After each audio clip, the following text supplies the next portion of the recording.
Halo, assalamualaikum warahmatullahi wabarakatuh. Selamat pagi semuanya.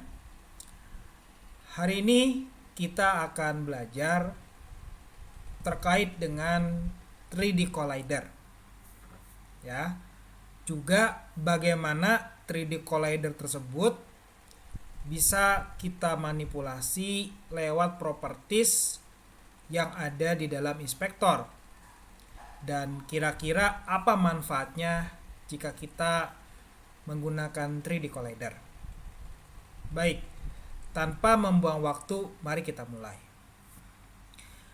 Teman-teman, untuk bisa mendemokan 3D Collider tersebut, di sini kita membutuhkan sebuah aset yang bisa teman-teman download ya di Unity Access Store. Teman-teman nanti silakan di googling saja Unity Access Store, lalu masuk ke Unity Access Store yang ini, teman-teman cari standar aset.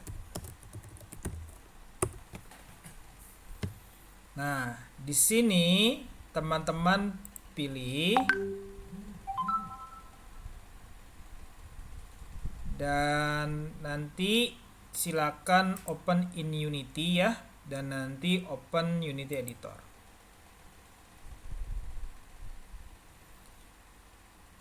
Otomatis nanti di bagian Unity-nya teman-teman akan melihat package manager.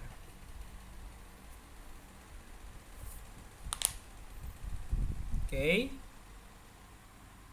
Jika berhasil, maka akan muncul standar aset yang bisa kita download ya, karena saya sudah ada di sini teman-teman. Ini bisa di download, tidak usah gitu ya. Kalau teman-teman belum download, silakan tekan tombol download ini. Nanti kalau sudah di download tinggal diimport. Nah, karena saya sudah ada, maka saya tidak perlu melakukan hal itu. Baik, jadi kita akan buat semacam scene sederhana di mana di sini terdapat sebuah plan. Yang plannya kita perbesar 5x5 supaya nanti cukup interaksinya. Terus di sini saya juga mendownload sebuah tekstur. Teksturnya bebas teman-teman, yang bisa teman-teman download dari internet. Misalkan saya pakai ini dan saya cukup drag and drop di sini. Oke. Nah, di bagian standar aset, teman-teman lihat di bagian karakter, terus first person, lalu prefab. Nah, di sini ada dua prefab yang sudah tersedia, di mana yang akan kita gunakan adalah FPS controller. Mari kita coba cek. Ya.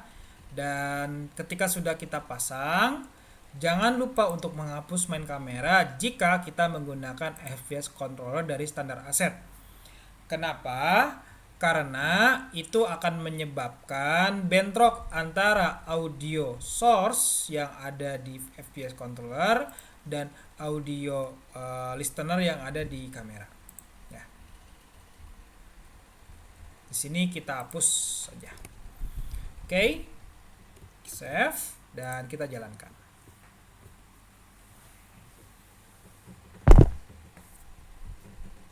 Ya, teman-teman, ini adalah game kita nih, ya, sudah jadi. Apa yang akan kita buat di sini?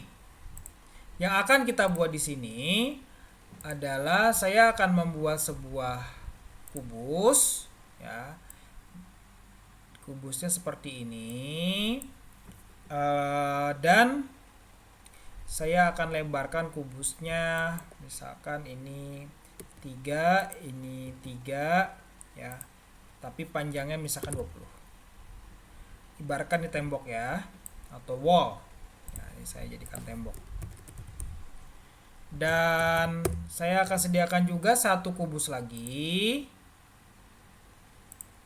Ya, ini misalkan 3, ini yang 10 dan ini 3. Jadi dia panjang semacam tower gitu. yang akan saya pasang di belakang. Untuk membedakannya, saya akan buat material di sini. Ya, sudah ada ya. Saya akan buat material baru, klik kanan, create material, terus namakan sebagai red atau merah. Di bagian albedonya, di sini saya klik bagian merah. Dan nanti saya tinggal drag and drop ke bagian kubus yang memanjang ke atas. Baik, jadi tolong diperhatikan. Sekarang saya akan jalankan gamenya.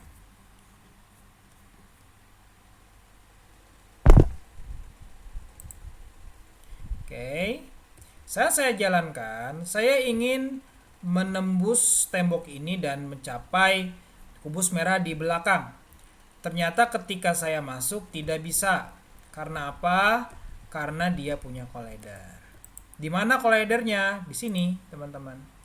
Nah, karena box collider inilah yang membuat objek kubus atau objek apapun yang memiliki collider itu menjadi solid atau padat sehingga tidak bisa ditembus.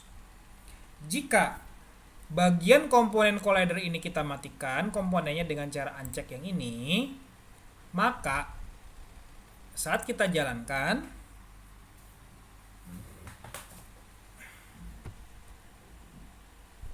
ya, kita bisa menembus tembok ini. Kenapa?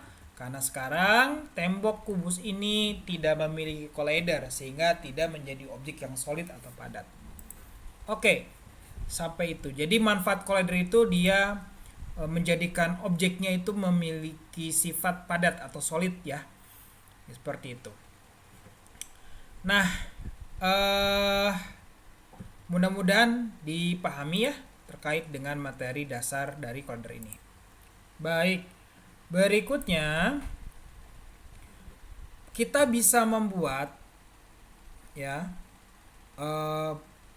objek yang memiliki collider ini bukan saja punya sifat padat, tapi kita bisa atur masanya.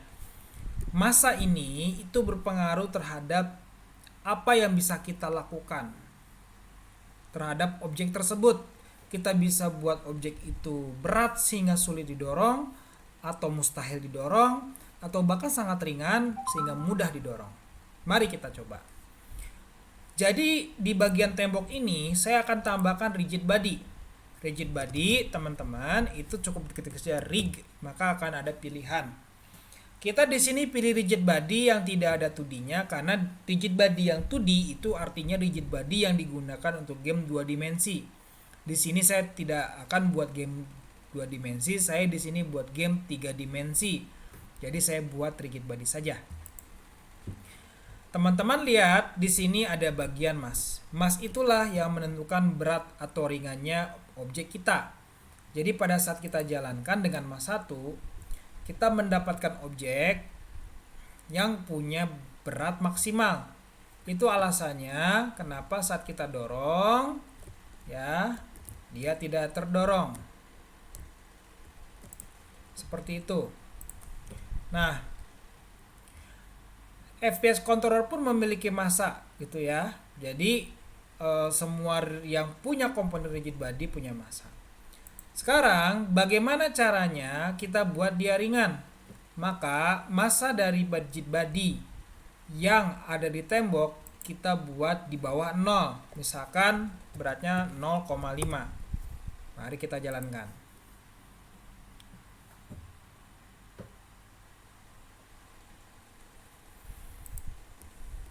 Kita coba dorong, apakah terdorong? Ya, teman-teman, terdorong ya. Ini miring ini. Ya. Ini menjadi miring. Ya. Bagaimana ceritanya kalau saya buat lebih ringan lagi? 0,01. Apa yang terjadi?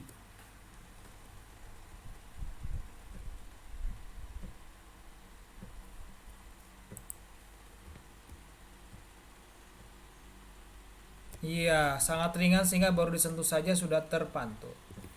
Baik, itulah teknik dasar terkait dengan collider dan juga mengatur massa daripada objek. Semoga bermanfaat untuk game kalian. Cukup untuk hari ini, terima kasih.